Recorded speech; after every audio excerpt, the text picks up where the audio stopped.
All right, so I want to talk about how doubt and unbelief is a heart issue, more so than I mean, in a lot of cases, more so than a head issue. All right, uh, and there's several different aspects of doubt and unbelief, and there's the apologetics aspects, and then there's the God promises aspect. So I'm gonna deal from an apologetic standpoint first this time, and then next time I'll deal more so from a God's promises standpoint. All right. Um, but first of all, when it comes to an apologetic standpoint, well, when it comes to doubt and unbelief, so there's like different layers of doubt and unbelief. So first, to me, there's like whether you believe there's a God or not at all. Then whether you believe the God is the God of the Bible or not. All right. Then is whether the God of the Bible, um, you believe the God of the Bible can do for you what you ask. Then it's will He do it? Is He willing to do it in general? And then it's will He do it for you? All right. And then from there is how do I proceed in receiving God's promises. But today I'm going to talk about more so, do you believe the God of the Bible is real, and this and that. Um, Now, when you see, like, there was a while ago, a friend of mine named Jeremy, he said this to me. He was just like, a lot of people, it's not necessarily the logical, I mean, the scientific arguments that people get really hung up on. It's more so like the moral arguments and arguments of the heart. And then when I started watching apologetics more and more, because I was more so into certain scientific things, but when I started watching it more and more, I started to realize people start asking moral questions. Like people were asking moral questions like about sexuality, about slavery, about the problem of evil, and things of this nature. And because my approach has always been when it comes to like, especially at the problem of evil or some of the rules and the guidelines, it was just like, well, the rules and the guidelines has nothing to do with whether God's real. Like I don't have to like what he said to understand that he like somebody said it. Right? I'll deal whether I like him or not after I figure out is he real and did he actually say it. That's kind of how I feel when it comes to that. All right. So it's just like just because you don't like Adolf Hitler doesn't mean that doesn't make him go away and make him fake. All right. But a lot of people have this barrier when it comes to believing in God. Um, they don't like certain. I mean, because it's just certain things that turn them off. All right. And a lot of times, because I was listening to something Jordan Peterson was saying, he was just like a lot of atheists. They have a lot of hostility towards Christianity, and as I said, a lot of that comes from some of these people when they grew up Christian or whatnot. And you normally get this from two different directions. Either God Himself let them down, all right, you have that, or um, God Himself, like God, they perceive that God let them down, or somebody in the church let them down. Now, when people in the church let you down, um, it should be taught to people early on that the tares and the wheat grow up together, because the tares help develop the wheat, and there's going to be a lot of false prophets, wolves in sheep's clothing, and things of this nature. Um, and so we have to be diligent and be on guard because the devil wants to take us out, and sometimes he's going to use the people closest us to it, like Jesus had with Judas. All right. And then the Bible talks about in Bible prophecy, brother betraying brother, and things of that nature. But regardless, I can see how people believe this is supposed to be a safe space, but I got hurt. Therefore, it's hard for me to trust since I got hurt. Because trust is a matter of the heart. And when your trust is violated, guess what? It hurts. It hurts in your heart.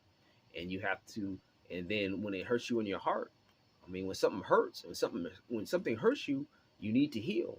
And sometimes when people don't deal with that, sometimes and sometimes people heal slower than others, and sometimes some people don't ever allow themselves to heal. They just don't. So you have that. Um, then you have certain people who don't want to believe certain things because they have to face certain things. They have to come to grips with certain realities. This is just in true in general. Um, it's just like I think Frank Turek was asking certain people. It's just like, which if the God of the Bible was real, would you serve him? And it was like no, and then it would talk about certain rules, right? Like abstaining from certain um, sex behaviors, right? Certain intimate behaviors. And he was just like, well, at least you're being honest, because a lot of times they're asking these questions, and it's almost like they're asking these questions to. I mean, they seem logical on the surface. I mean, they're logical questions, but it's not about the logic of the question. It's more so that if you don't give them, if you don't answer that question logically, it justifies what they believe, because it's not really about that thing they're asking about. It's about something else. All right. And like I said, I'm not saying here that there isn't a lot of logical hangups when it comes to people. I'm not saying that at all. I'm not even implying that. There are quite a few times logical hangups. Like a classic example is um, a guy named Lee Strobel. His name is Case. He wrote the book Case for Christ in that series. He had a lot of logical hangups, and then so um, he had to deal with all his questions. But the thing that did soften him up was his wife being a genuine Christian. You see a lot of testimonies with atheists when they come to Christ. It was a lot of times it was an experience that touched them here. It wasn't necessarily a light bulb went out here logically. All right, it wasn't that. So um, I think it might be. I mean, it just there might needs to be more so um, learning how to recognize certain heart issues in order to deal with that, rather than necessarily dealing with the direct logic of the question. It's just like, okay, I had this experience at my job where there's my boss who I liked, and she came out and she was upset, and she was upset at us doing at us when we was outside working in the parking lot. She was upset, and she was talking to us, and she was telling us what to do. And then I just told her, and and with her, I can kind of read her real well. So I was just like, "Oh, so they said something to you, huh?" And she was just like, "Yeah." And I was like, "Okay, bet I got it. Don't worry about it." And it just solved it, because that was what's going on in her heart. That's why she was saying something. It wasn't necessarily that she had a problem with that, but that's what it was presented to us. And she wasn't being disrespectful or anything. I just kind of recognized that was the heart issue. So with people, sometimes I guess that's just sometimes I might need to find out what is their experience with Christianity and things of this nature. Now, you do have people who want to believe but then have a hard time to, and I think sometimes this might have something to. Sometimes that might have to do with certain hurts in the past, and certain hurts and unsure. I mean, sometimes that's logical. Sometimes there's a logical aspect, and there's um sometimes there's some things that they might not want to come to grips with, and I think that's a lot of people. I think a lot of people have something to they they'll have to give up something if they believe, and that's why they don't want to believe. I do think there's a lot of people like that, um, and then there's some people who want to believe, but they have certain other hangups, and I think this might have something to do with. And this is me speculating. People like Cosmic Skeptic or whatever, and I'm speculating. I could be wrong. I could be wrong on, and I don't mind, because I don't know, especially somebody like him in particular. I've never talked to him, so I don't know him. I don't know him. I don't know what it would take for somebody to believe. You never really. Here's the thing about believing something. You don't always know when you will believe. Like, you might say this might be happen, I'll believe, but you really don't necessarily know. Because they can present that to you and still be like, "Oh, I still don't trust. I still don't trust." Because trust is a matter of heart. Trust is a matter of heart, and you got to be willing to yield your heart to this truth. And if you know, and then when you yield your heart, then you're vulnerable, and then when you're vulnerable, you can get hurt. And sometimes it's just easier to be guarded. It kind of reminds me of the one scene, and I think some people have more trust in certain things.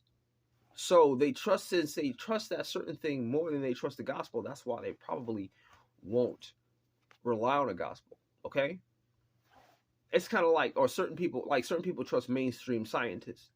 right? They trust the mainstream scientists, and when that changes, they'll change. But they'll argue you to death until the mainstream science changes, and then when the consensus changes on the science, it'll be the same amount of evidence, but once the consensus change, then they'll change. One of the things that really was a very tragic situation that can help open people's eyes up is the whole C-19 situation, where you had the mainstream scientists saying one thing, but then um but I mean the mainstream narrative was saying one thing, and it was even some people believed the mainstream science was saying one thing, but then the truth was something a little different. And then you have certain mainstream intellectuals who just fell for certain narratives, and it's just like, oh, I thought you was logical. You just seem like you just going with the mainstream. A lot, that's my a lot of impression of a lot of people who call themselves skeptics. And I'm not saying all. And I'm not saying all or most or anything. I'm just saying a fair amount. That could be I mean, there could be a minority and still be a large amount. Okay, like a minority of people. I mean, 1% of the people is millions of people, but that's still a large amount. I just found that a lot of certain skeptics seem like they just go with they're skeptical of anything that's not the mainstream narrative. But it just kind of reminds me of the story where, and I'm just talking here.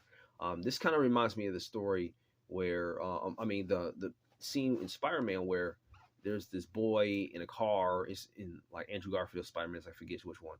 He was holding on in the car, and Andrew Garfield was coming down off a bridge, and he had to pull the boy out the car. Now the car was about to fall in the river, and the boy knew it was about to fall in the river, but he was scared to grab Andrew Garfield.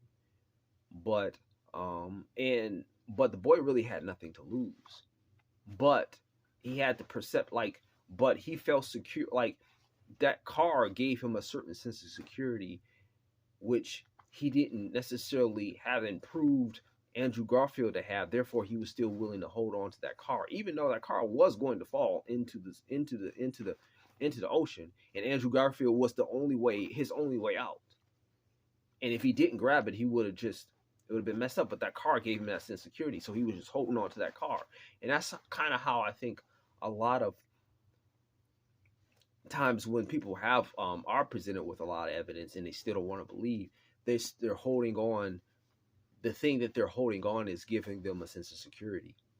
So it's just kind of like why this is giving you a sense of security and showing maybe how this thing is not as secure as they think it is. Because sometimes here's the thing about getting a worldview shift, and people don't understand this. When you have a worldview shift, it's just like it's like the ground getting moved from underneath you. Everything just feels unstable. So it's not like once you present a good argument, they automatically change. That's not how people often work. Change is often gradual, because it's like, it's just kind of like I gotta trust in something altogether different, and it's hard to realign my trust to trust something different. So this is kind of my impression on why people don't believe. And so it's just kind of like when you answer questions like in front of a whole crowd of people, then you have to deal with people differently when you deal with one-on-one. So you probably have to deal with more what people's experiences with the gospel and people in church and things of this nature, and why they trust certain things instead of the gospel, before you can probably really deal with why they don't believe, or what they're willing to do, when would they be willing to believe? We'll put it like that. But anyways, that's really, unbelief is a matter of the heart. Next time I'm gonna deal with more so God promises next Sunday. But that was just my thoughts on unbelief, doubt, and it being a matter of the heart, and more so from an apologetic standpoint. And so, but it's a lot of these people just need to be talked to like they're human, and let them pour their heart out. And then when they pour their hearts out, then you can just deal with the issues of the heart, more so than trying to think like what's the most logical thing that I think it is. Because what's most logical to you may not be the most logical thing to him, and it may not speak to the matter of the heart where it needs to be spoken to. But anyways, that's really all I had to say about that. Thanks for your time. Thanks for watching and have a good day.